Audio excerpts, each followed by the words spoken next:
Okay, here we are once again. What's the date? The 15th? July 15th? Think so, yeah.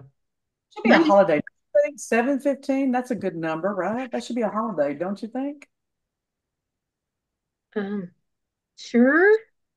Well, it's Maybe. Oh, 13. So 13, 3, 4. Hmm. okay, it's our holiday. We're having a I good think time. it's a lucky day. It's a lucky Yeah. day. So anyway, here we are at the Crystal Clear Point Studios for Miles of Smiles events. We got Lulu Morris, we got Dr. Matthew Pierce, and myself, Deborah Colleen Rose. And let me tell you what we were going to do. Wow. We were going to have a discussion today on something we never do, which is politics. And we're still not doing it today because of what happened this weekend. We were actually going to focus on the positives of both candidates. We thought it was time for someone to do something besides bitch, moan, and groan. Hmm. But in light of what happened this weekend, we're going to avoid that subject like the plague. And so we had to come up with something else. So today we're going to talk about how to be kind to people. And I don't think people understand what that means anymore. Yeah. I mean, the concept of like a random act of kindness, you know, it hardly exists. I mean, I people. I mean, I was talking to someone the other day, and I was like, I did something for them. They're like, "Well, you didn't have to do that." And I was like, "I understand." I was like, "Well, just pay it forward." They had no clue what pay it forward meant. It. Well, that's weird. And I Yeah. mean, they were younger, but I mean, they had no clue. And so I had to explain to them, it's being kind and letting that kindness come back to you, Well, there's you so know? many different ways you can be kind. I mean, it can Yeah. be very small, like at the grocery store checkout, the little thing that divides your groceries, I always pick it up and put it on this side for the other person. I mean, that's something very small, but Well, it's just still taking your people grocery appreciate it. cart back to the corral so it doesn't hit someone's car when you leave, that's a kindness. Yes. And the other side of that coin is that how many times you do something nice for someone and they don't know how to accept it.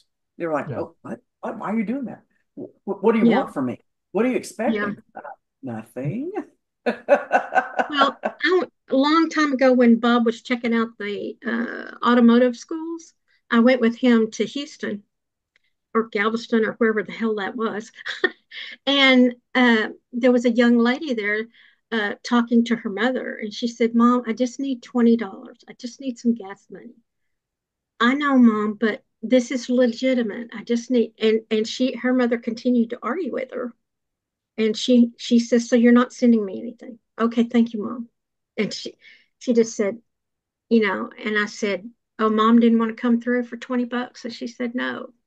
And I said, "Well, here's $20 from me because people have helped me out over the years, and now I'm giving you this money." "Well, I can't pay you back." I said, "I don't care, because when you can give somebody $20, then you're helping them in my stead." Yep. Yeah. I mean, people talk about karma, and I don't believe in karma. I believe in consequences. But if people really believe in karma the way they say they do, wouldn't they act better? You would think. You think, yeah. You I know, mean, like, mm. simple things like holding the door open to the store you're going in, Yeah, yeah. and so that doesn't smack into them when it closes. Yeah. Well, I have a friend or an acquaintance rather that in my Bible study group on Wednesday nights, and he said that he has a smile ministry. And I'm like, oh, well, tell me about this. And he said that he felt like God told him that his job to smile at everybody. And so anytime he sees someone, he smiles at them, no matter what they're doing or whatever. He does his best to make eye contact with them and smile. And I know that makes a difference. I mean, how many people find it hard not to smile back Yeah. when someone Exactly. smiles at them? You know, I Exactly. mean, so it's a good thing, I think. And Well, it's a that's my little, policy. I didn't know yeah. it was a ministry, but that's my policy. Well, Well, sometimes it could I be. smile because I think about what I could do that was ugly to them and I didn't do it. Well, and Hi, you best better be glad that I didn't do what I wanted to do. I could have taken you out. You ought to be grateful. You better hit your knees tonight. Um, yeah, but something about that doesn't seem right. Well, it seems real right to me because I didn't do anything evil. I thought about it, but I made a Well, choice. okay, so we were talking just before the show. You have like a little list, okay? I want you to read that first one again because kindness can be really backwards sometime and actually turn into offense. Well, this is what gets me. So we were talking about this, and I'm like, well, I should be able to contribute something good to the show today. So I should research this for a minute. And this is like one of the first things that popped up on Google, and it's 100 simple ways to be kind. And I like lists like this. I think they're thought provoking. And this one really caught my eye because the very first thing on the list is buy books. Okay. Buy books about kindness and peace. Okay, that sounds cool. I'm going to better myself, right? But you know what they say to do with the books? Give them to other people.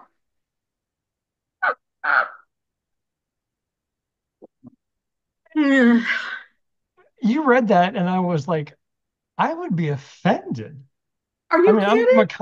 I'm a kind person, but it's almost like telling me you're rude, you know? Mhm. Oh You're not kind at all. Here, read That's no. this. exactly what it connotates. You give me that book, I'm going to pick it up. I got a book here, or pretend I have a book. I'm going to whack you on your head. I mean, if someone did that to me, I mean, that is just not my definition of kindness to That's just like crazy. point out like a flaw or what you perceive to be a flaw. Like you're not Here, you kind, don't so know how to here's a practice book. kindness, so let me give you this book. And here's another one that's on there. It says, bring drinks to a party. Now, okay, what if they're alcoholic and they can't drink? Well, does it say alcohol or does it just say Oh, well, you see drinks? where my mind goes. Yeah, Don't Uh-huh. come to well, my house if it's not alcohol. but here's the thing: a lot of people, when you come to my house, I know what you drink. I mean, I mean, Yeah. if there's someone coming that is recovering, okay, all my alcohol goes in the closet. I mean, you don't see it; it's not there. Oh my God, here's another one. Well, this list is Okay, just pissing me off. but let me It's let me tell you that here's the thing: I know that people don't think about those people that have to have something diet or something that does not have sugar. Okay. And so I've yeah. been accused of being rude for bringing a diet drink. What? Why? Yes. Well, Yes, I've What's been rude accused. about I that? mean, they're like, why are you bringing a drink? We supply because that's drinks. what I I was like, drink. I said a lot of people just don't take into consideration like diet, that they need a Diet Coke or Diet Pepsi or Diet Ginger Ale or whatever. Okay. Nine times out of 10, if I do that, my diet drink goes faster than any of the other ones. So, Because there I are a lot mean, of people who drink diet. yeah. So, like when we have holidays here at the house, everybody in our family, except one person, drinks sweet tea. Mhm. So I buy a gallon of sweet tea and I buy a gallon of unsweet tea for the one person who doesn't drink it. I mean, to me, that's just common decency. Why would you not include something for the other person to drink? And Right. then, since we don't drink unsweet tea, that's just God forbid. No, we're not drinking unsweet tea. We send it to her home. We let her take it home with her, so it doesn't get wasted. But why would they not think about your needs? Why wouldn't they ask? And on the other side of the coin, I would call them if I were in your shoes and say, look, I know that you may not have unsweet drinks or diet drinks. If you don't, I'll be more than happy to bring them. And I've done things like that in the past for others things, and people were offended that you even, oh no, like you're accusing them Yeah. of not being a good host or hostess.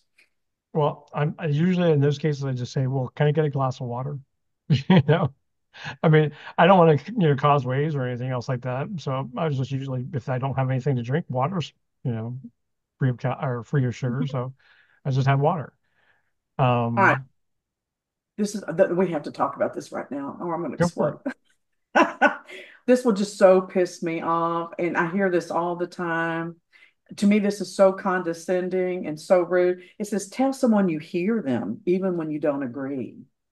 No, don't tell me you hear me. Tell me that you understand, but it's not your thought. Or tell them that you're confused and you'd like me to explain it more. Don't tell me you hear me. That just pisses me off. I don't like it. I Well, don't it's like it. vague. It's vague. Yeah. And Yeah. so, just saying I hear you doesn't convey I've received the message, I understand it. I might have a different point of view from that, but I got what you said. So why don't you hear me? What are you going to do? Do you agree with me? Do you disagree with Yeah. me? Is this going to change the way you behave? Are you going to change your activity? Do I need to knock you in your head to get your attention? What needs to happen here? Well, I think that that probably also comes with familiarity. If you're familiar with someone and that's how you communicate with them and they're like a spouse or, partner or whatever else like that, I think that could be effective, but it has to be in context. Yeah, that makes sense. That makes sense. It's kind of, but to me, it's the same thing as when someone goes, "Well, bless your heart," and you can tell by Hmm. the tone of the voice that it's not a blessing. Sarcasm goes a long way, and it takes just a little to get it moving. Yeah. I should know. I'm the master or mistress of sarcasm. So You said it, not me. I'm proud of it. I'm gonna tell you what, it was a coping skill for me as a child. It saved my life. It's the way I got through it. So, Mhm. all right. Well, So it seems like we kind of gone to the negative here, isn't it? Well, well, I do sarcasm too, and I try not to do it as much because some people do see it as negative. I'm And doing so it I more. try, huh? I'm doing it more now. The past 10 years, okay, when I came out of the closet as a psychic, all right, I decided that I was going to be, more namaste, you know. So I know. Don't judge me. No Don't not judging. judge judging, me. Okay. So I have but I all kind of I have am. I know you so are. I can see it in your faces. I don't give a fuck. Okay. So anyway, the past 10 years I have practiced on what I say and how I say it, trying to be the kinder, gentler me. And I got an epiphany from God last week. And he says, you know what? This is not really you. And he goes, and it causes you a lot of grief. And I don't want you to grieve. And I don't want you to be unhappy. He goes, now you don't have to be mean. But humor is your superpower. Use it and use it well. Yes. So yeah, I say a lot of things that if people were to repeat them, just sound just shitty as hell. But I say it with laughter, and I do say it with compassion. And I think that my energy promotes that. I Yeah. do for the most part, unless someone's really super, super hurt or, in a bad, bad place and I misjudged it. And that's my Again, superpower. I'm going back again, to it's my, context. It's yeah, context. You know absolutely. when to use it, when not to use it. Yes, Yeah, and I don't think make humor, yeah, humor used the right way can help uplift someone. Yeah. I know I was in the grocery store one day and this elderly man looked at me and he says, "Do you think you could help me?" And I said, "What's the problem?" I said, "I need you to tell me about this tide." I said, I "Sure, I'd love be those. glad to." And he says, "My wife says blah, blah, blah. And I don't know which one that is." And I said, "Oh, okay, you need this one." I love that. Kept, and we kept talking. And this guy handed me a ballpoint pen. He goes, "This is me. And I appreciate your help. I appreciate your help." His name was on it. Him and his wife's name was on the pen. That I love things Yeah, like that. yeah. And of Okay. course, I kept it for a long, long time. And then I found out that they were in the nursing home where a friend of Oh, mine worked. And then a little bit later, she called me. She goes, "He passed away." I oh. said, "Oh my gosh." Because it was, it was just because a lot of people won't answer something like that. Okay, so I was in Aldi last year, and we have a lot of homeless people in our area because we're so close to the highway. And, I don't consider this a kindness like you would put on this list, but Scott and I have an affinity for the homeless population, or the houseless is what they call it now. And we do what we can where we can when we can. And so there was this lady that was in the Aldi store that day, and she was obviously without a home. And she obviously had a train of thought that had train wrecked. Okay. And she was asking for help and she wanted someone to pay for her groceries. And she had a basket. She didn't have a lot in there. And I said, "How much? Let me see that." And I talked to her father because you know what? People in that condition say some really profound things. They do. And I firmly believe that there is a close relationship between mental health issues and being able to see past the veil. I really do. And have seen a lot of confirmation of that. So we had a good 10-minute conversation and I forget exactly what she told me, but it moved me. Okay. And I looked at her basket and I estimated it was about $40 worth of groceries. So I gave her two 20s. And she just literally broke out crying, got down on her knees and kissed my feet. And I'm pulling her up, going, "Please stop that. Please stop that. Please stop that." And okay, what she did was she put the basket down and she ran out of the store with the money. She didn't buy the groceries. I don't care. She needed the money. I don't care what she used the money for. It's not my business.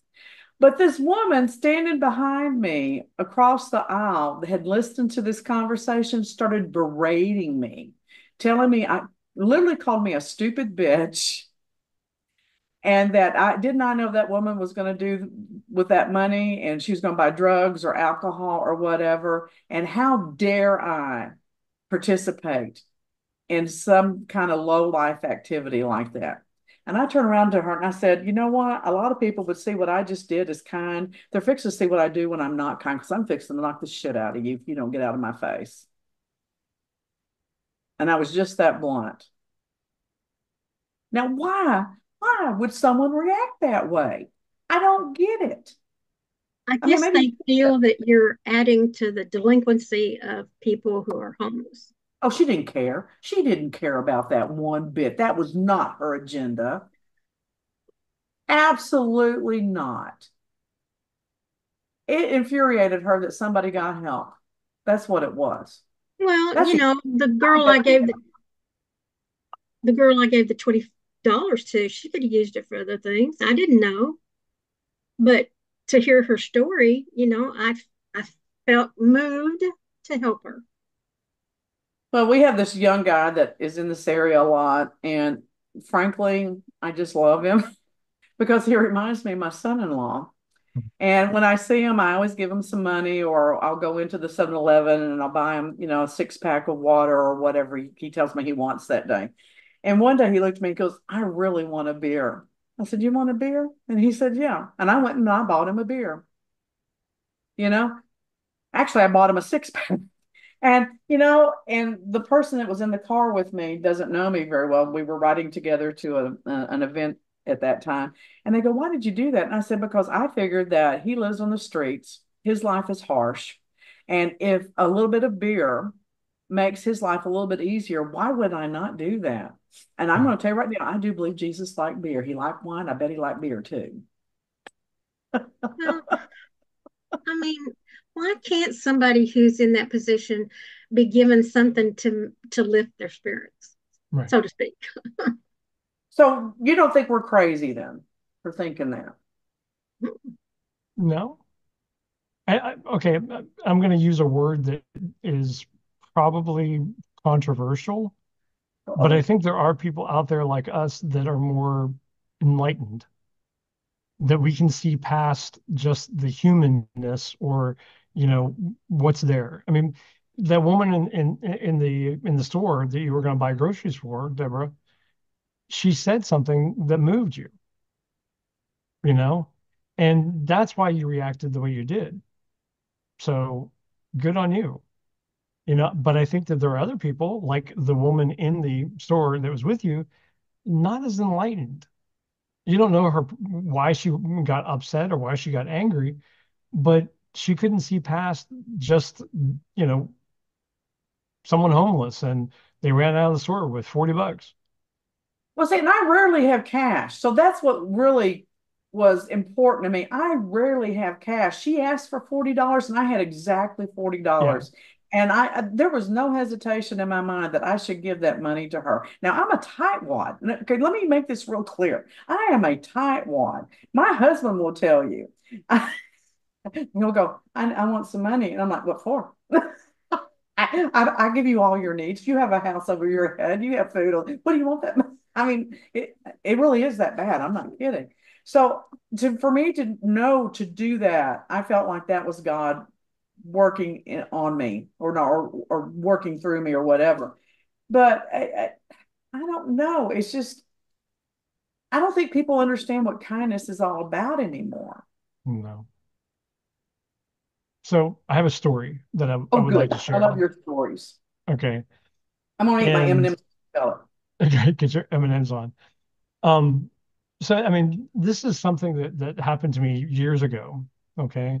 And what you have to realize at one time in my life, I was making good money. I like had the cars, I had the posh apartment, I had all that. Okay. And so when I was on my way to work, there's a Valero gas station that I would normally stop at to get gas or whatever else like that. But I love their coffee. And so I would go in and I would buy a cup of coffee. But if there was someone behind me, I would just usually say, get theirs too. Didn't matter what they had, didn't matter at all, and I could afford it. So go for it, you know?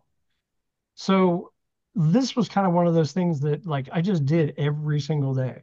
So one day I walk in, I get my coffee, I'm standing in line, and there's a woman in front of me, and change, like coins, are all it. over the counter. And she's trying to like count out, like so she can get gas, in her car. And so I think she came up with like $2. And the guy's like, do you have like any bills? Do you have like, cash? What about a She's card? got coins. Yeah, she has coins. And so as he's questioning her, I was like, this isn't right. This is just not right. So I got in my wallet and I pulled out a 20 and put it down. I was like, here, get some gas. And she says, no, I can't do that. I can't do that. I can't do that. And I was like, no, please get some gas. And she goes, oh, thank you so much. She goes, I'll get some gas and everything else like that. She goes, now only thing I have to worry about is, lunch and, et cetera, et cetera. I pulled out another 20. I was like, here, have lunch on me. And she's like, I can't accept this. She goes, this is just too much. And I was like, it's $40. I was like, get some gas, get food, whatever else you need. And she started crying. Yeah. And she looked at me and she goes, you don't know what this means to me. And she goes, I am on my way to an interview. And she goes, it's probably one of the most important interviews I ever had for work. And she goes, I didn't think I was going to be able to make it because I don't have the gas to get there. And I was like, now you have gas. I was like, go. I said, and get that job. And she was just like crying, crying. Okay. So fast forward, I made it a habit of going to this Valero station because I loved it. Okay. Had some economic changes in my life, so I had to move. Okay. But where I moved was literally just down the street from the Valero station. And so every morning I would stop and, get my coffee or whatever else like that. Well, one day I was the person that had the change on the counter. I was the person because I needed gas money to get from my place to dialysis, and I didn't have the money. And so I was counting change out on the counter, and the guy was like, "Really?" And so I like had like $3, and I was like, "Well, okay, that will get me there. I'll figure out the rest, after I'm done with dialysis." Then all of a sudden, $100 bill flies out Wow. from the counter. I turn around, and this beautiful black woman was standing there, and she was dressed to the nines. I mean, she was dressed immaculately, and she was beautiful. And I was like, I can't accept that. I can't accept that. I was like, that's too much. And she goes, no, it's not too much. She goes, I can afford it. And I said, I can't take the $100. I said, I need to get some gas and so on and so forth, you know. And I picked up the thing and handed it back to her. I might start crying.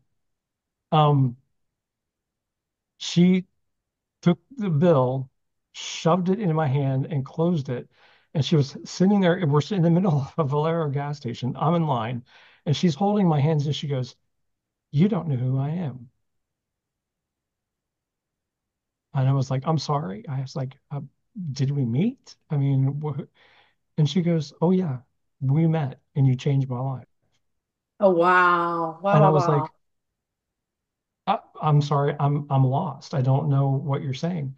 And she goes, "Remember, like 3, 4 years ago, there was a woman that was counting change just like you, and you gave her $20 for gas and $20 for food?" Oh my God.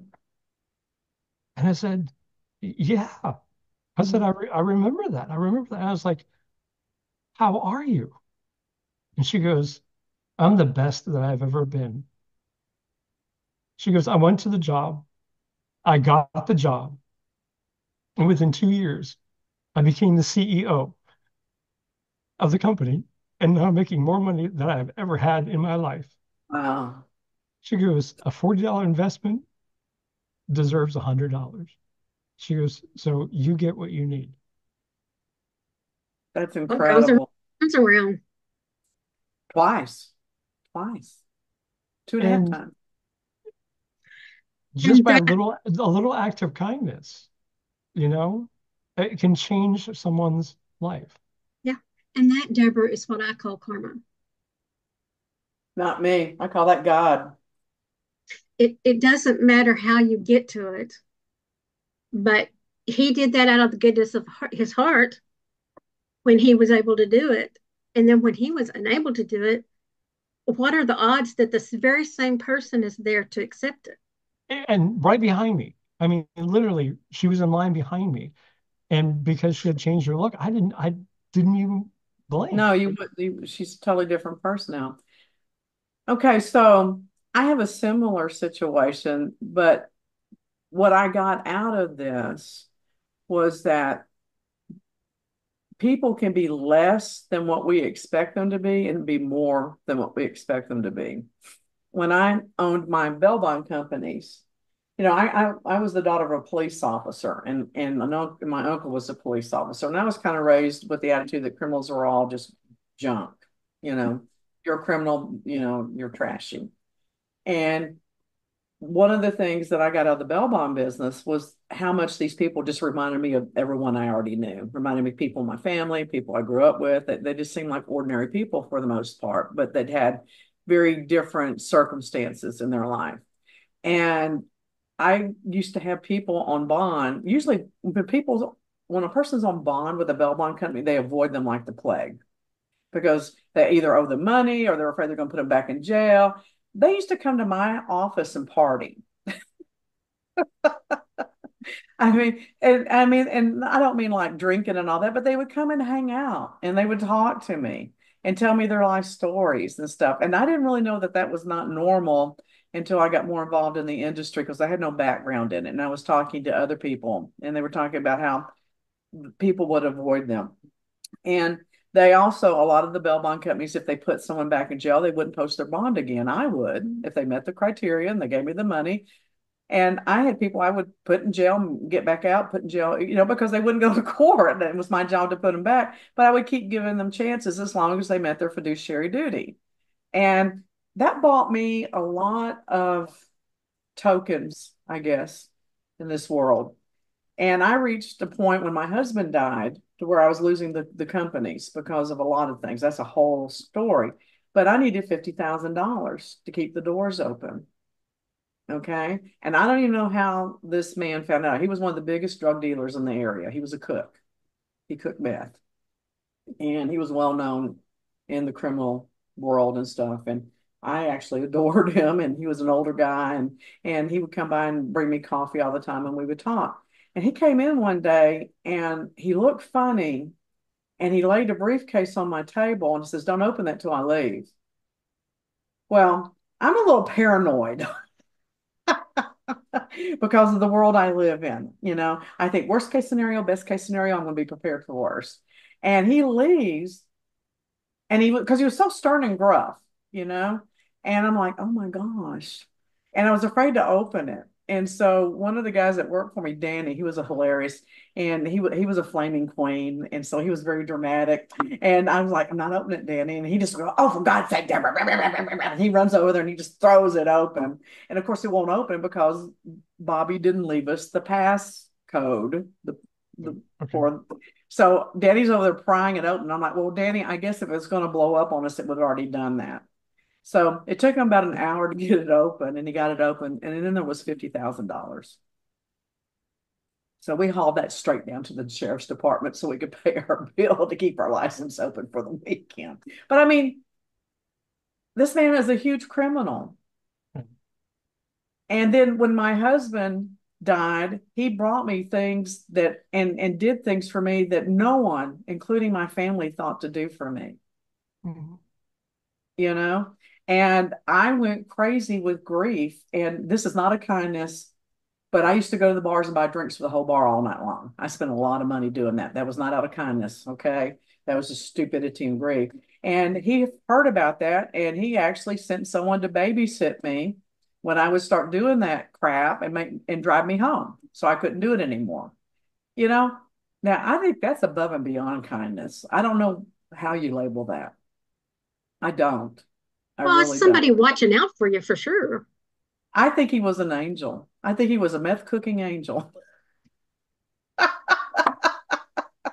I don't know. Maybe he was a fallen angel. I don't. Hey, Obviously. honestly, I mean, I think that, I mean, angels are there to enact kindness, to remind us that, you know, yeah, we might be human, but someone's watching out for us, you know? I mean, I have another story about that if you want me, want me to tell you. Well, let's give Luann Um, a chance, and then you can tell yeah, I your know. story. I was going to say, but Hear it. Luann Well, needs I to think I save it. told most of my stories, except that I was the recipient of something that just floored me. I was at Kilgore College and I had no transportation, so I was riding my bike to school. That's when I was,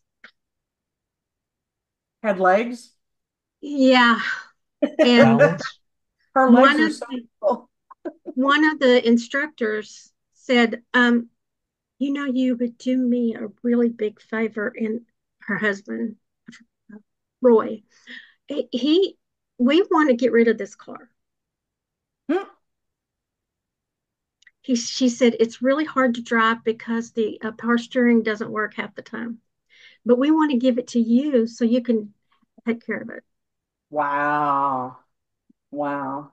So it was a older Cadillac, but it got me around and got me to work for quite some time.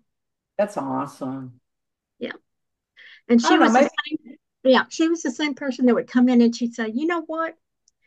Uh, I I bought a turkey for Thanksgiving and so did Roy. Could I ask you to take one off my oh. hands? Yeah. Maybe So there's yeah. more kindness in this world than we're giving it credit for today. Maybe we're just, I don't know. I think social media is very one-sided, and I Mhm. think it takes us sometimes. I wholeheartedly agree. I mean, there's so many things that are happening in the world, you know, and kindness just kind of flew out the window, you know. But there's always little glimmers of hope, when someone wants to do something special for another person. I mean, I don't know if you Well, know this, but TikTok can be monetized. Okay. yes, I do So know your that. channel can get money and so on and so forth. So there's a big trend now where people will go on and say, I want to help you pay off, your house or pay off your car or whatever else like that. Okay. And they'll start a campaign to get people to follow a particular TikTok producer, which raises their income to the point where they could actually be monetized. Okay. Wow.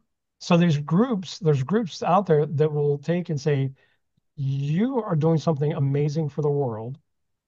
So I'm going to take my friends, all the people on my list, and I'm going to broadcast it out to them saying, you need to take a look at this person because I believe they're worthwhile and go like them. Okay. And people are exploding, with likes and, follows and everything else like that on TikTok to the point where they are paying off their cars and paying off their houses. That's interesting. If we could ever get our crap together on this show and keep it under 60 minutes like we're supposed to, we could actually put this up on TikTok now because the Miles of Smiles events TikTok has been approved for 60-minute videos now. Yep. And we do have enough followers that we could actually be monetized. We could actually make enough money that I could put people on salary. We could get this going. So let's think about that. All right. Yeah, I mean, definitely. I mean, absolutely. So, In other words, don't go down too many rabbit holes. What? yeah, yeah, well, and you know what? Here's the problem. Let me tell you what the problem is. We get on here and talk before I start the recording. So I look over here and go, okay, it's like 2:27, but I have no idea when we actually started recording. So I don't know if we're up to our hour yet or not. I know we're not because we didn't get logged on until 1:30. So we need to be a little more aware of this in the future. Well, if So you're It going to doesn't start give putting it on you. TikTok, definitely. yeah, I want to put it on TikTok. I think we say things that need to be heard if people want to hear them. Yeah. And I want to give them the ability to see that or hear that or whatever. Well, So always remember too that I mean the videos can be edited. We can post not only the hour, but take, you know, and cut them into little segments. So my story, Luann's story, your story, and just, put it out there. We talked I about keep kindness. saying I'm going to learn how to do that, but I haven't done that yet because I need to do that and do my book. I'm no angel, but I've seen the devil too, and it hadn't I can help happened. you. I can help you. There's tools We out need there to that are talk about easy to that. use. But then again, I feel bad because I can't pay you to do that.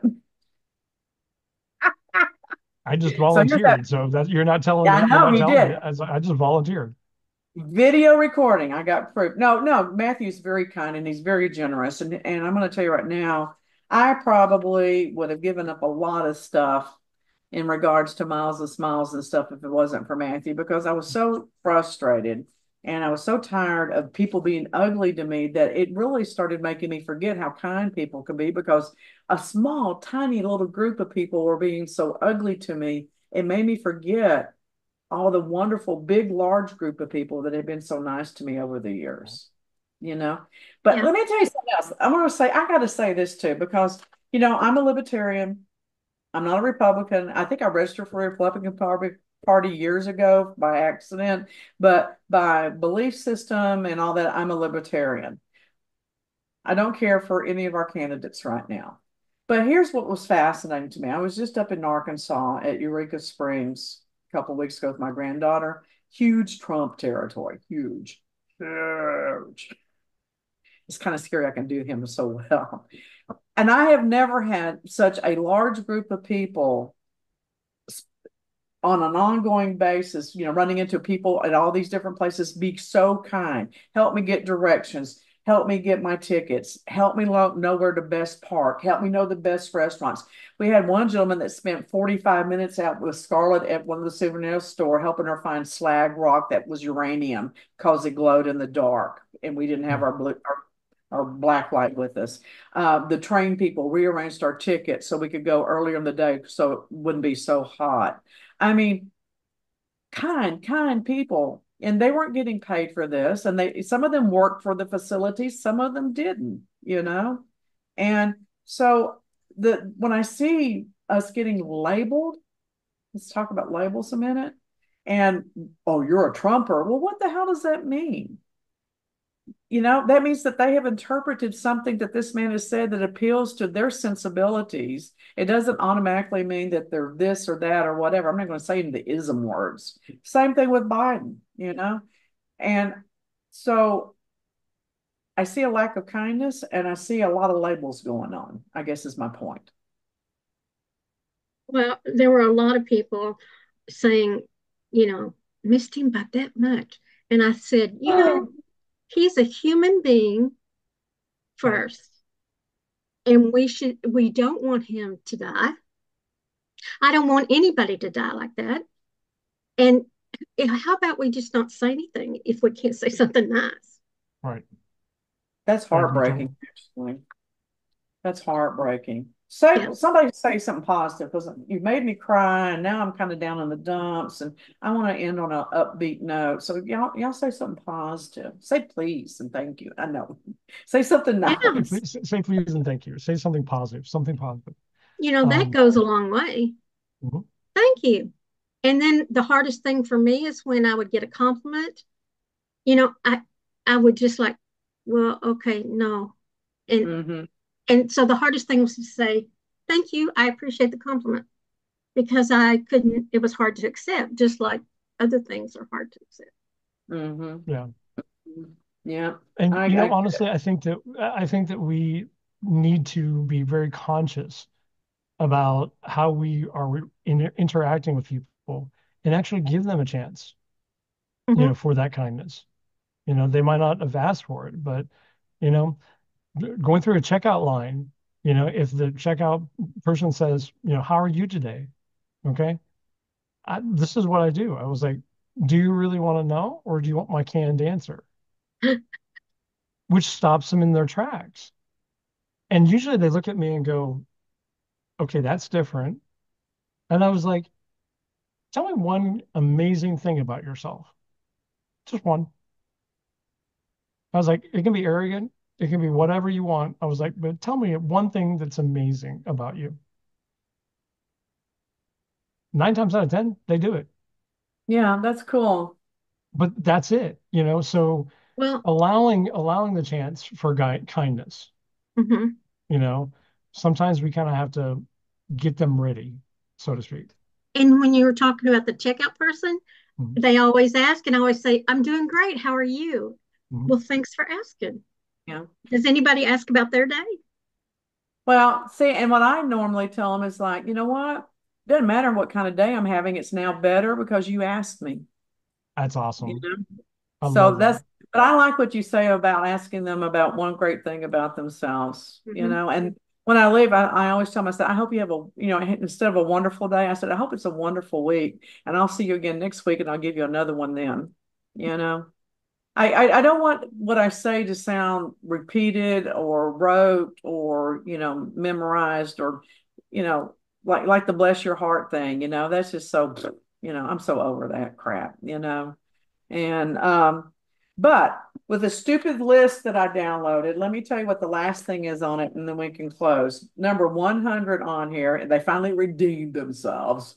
It says support, don't judge. Wow. So came through in the end.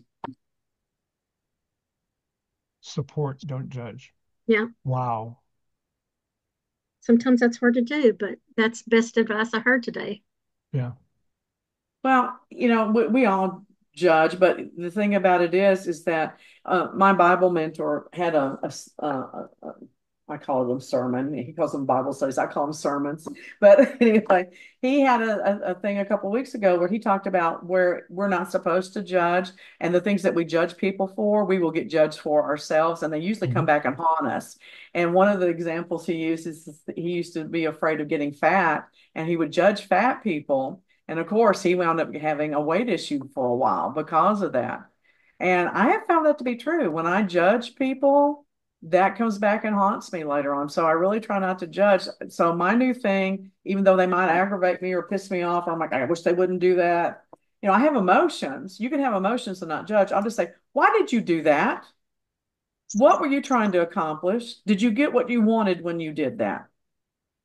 Were you trying to totally alienate me or piss me off? Because that's what you accomplished. And it starts dialogues a lot of times. Sometimes it doesn't, but sometimes it does. Well, one thing, Deborah, I want to give you a compliment, and you too. Okay. I think that how we communicate with each other um is really, kind. Because I mean, even before the show when we were talking about something, Deborah, you asked, I was like, do you want us to just listen or do you want advice? Hmm. Okay. To be conscious of that, I think is amazing because you're showing your kindness, you know? It's like, what is your expectation? How can I fulfill that? And so I think that if, we're open to it, more enlightened, I guess, kindness will come. Another word. Let's get on AI. AI, we need another word. Well, I mean, I think it's a good word, people are going to say, oh, he believes in wokeness, no, Um, I just want people to call me a good person. I, yeah, I, I just I want to be thought of as a good person. Yeah, she does this, and yeah, she says fuck too much sometimes, and yeah, she can really have a sharp tongue, but she's a good person. You know what? If they say that and she was a little crazy as well, I'm good with that. I'm good. Seriously. yeah. And Luann, I mean, when we talk, it's, I'm asking questions about herbs. I'm asking questions of like, okay, well, I'm diabetic and I'm taking this medication. Is this going to interact or whatever else like that? And I love what you do because usually you say, well, I don't know, but I'll find out for you. mhm, Yeah, that is so cool. That's kindness like you would not believe that you would actually take it from that moment, and go into the future, with that kindness and then get back to me. I just think mhm, that's wonderful. So thank you both for being kind to me. Well, since we're in a love fest, let me just say this. One of the things I love about both of you is that I can say, I need help. And it took me a long time to be able to say that, to ask for help, because it felt like a mhm, weakness to me. But you have helped me to be comfortable with that. And I say, I need help. I tell you what I need. If you can do it, you say you can, and then you get it done. And I don't have to worry about it. And I cannot tell you how much stress that takes off my shoulders. And mhm, I'm not trying to whine, but I have a lot of people that count on me in a lot of different arenas in my life. And I want to meet their needs, but I've had to back up and say, no, I'm not doing that for you anymore. And it's not because I don't want to, and it's not because I don't love to. It's just, it's not good for me anymore, Right. and I can't do that anymore. And well, it I think you helped. have boundaries. Well, I think I've got concrete fences going up. So, It's not a boundary, it's a law. yeah, because you know what people do. They'll try to drag you back into those patterns when you try to Yeah, they change it. will. So, all right, Lulu, tell people about you. Oh, you can find me at www.ancientherbalapothecary altogether.com, or you can email me at Luann, Luann, at ancientherbalapothecary.com. Love it, love it, love it. And I use the face cream or the serum, and I love it. I love it. My chapstick. Hey, I'm Just, telling you what, I love this stuff. I have one on my desk and I have one in my bedroom. Yeah, I And don't want to so, hear this crap because I've tried to kiss you to see how kissable your lips are, and you won't let me. So, well, yeah, I want a taste test. hey, I'm thinking about doing a mango flavor. ooh, Oh no, I don't like mango. Don't do mango. Please don't do mango. It's really because my son hates peppermint, so you'll have to get Well, over it. I well, don't like I mean, if you mango. mix it with maybe a strawberry mango might be nice. And I'll Just be more I than strawberry. got happy to, several. to I got test it several. for you. I What got about two different watermelon? ones. Watermelon Ooh, or cherry? Mhm. Nobody does cherry flavor anymore, and I love cherry. Cherry, hmm. cherry baby. Is there a No. way that Oh, you can use the black cherry syrup inside of your chapstick to flavor it? I'm just thinking because Probably not because what I do doesn't have water in it. gotcha. yeah. All right, Dr. Pierce, tell us. You can reach me at www.matthewapierce.com. That's my website. So it has stuff about me, articles that you can read, et cetera, et cetera. You can email me at matthewapierce.com. Okay, and I'm going to brag on myself just for 1 second because I can, because it's my show. So I have a private investigation company, investigativesolutionsgroup.com, and not once but twice in the past 2 weeks, we have found people that were hiding, really, really hiding. And one of these is being investigated by four different federal agencies, and he is on the run, and he is an international person as well, and we nailed his butt. We nailed it, found him, and didn't even really have to work and break a sweat to find him. And Congratulations. 3 other investigators tried to do that, and we got it done. So if you need hard stuff done, you need to call us, isgu.com. This show is available because of Miles of Smiles events. We are fortune tellers, but so much more. So much more. And this podcast is just evidence of that. Milesofsmilesevents.com. And if you like my homespun wisdom, and I have some other things that you don't even know about in handwriting therapy, DeborahColleenRose.com, I will help you get some information and the answers that you're seeking. I won't tell you, I'll make you find them, but I'll help you on the way. So next week we will see you guys again, and who knows what we'll be talking about, but we're talking again. Watch out. Bye now. Bye.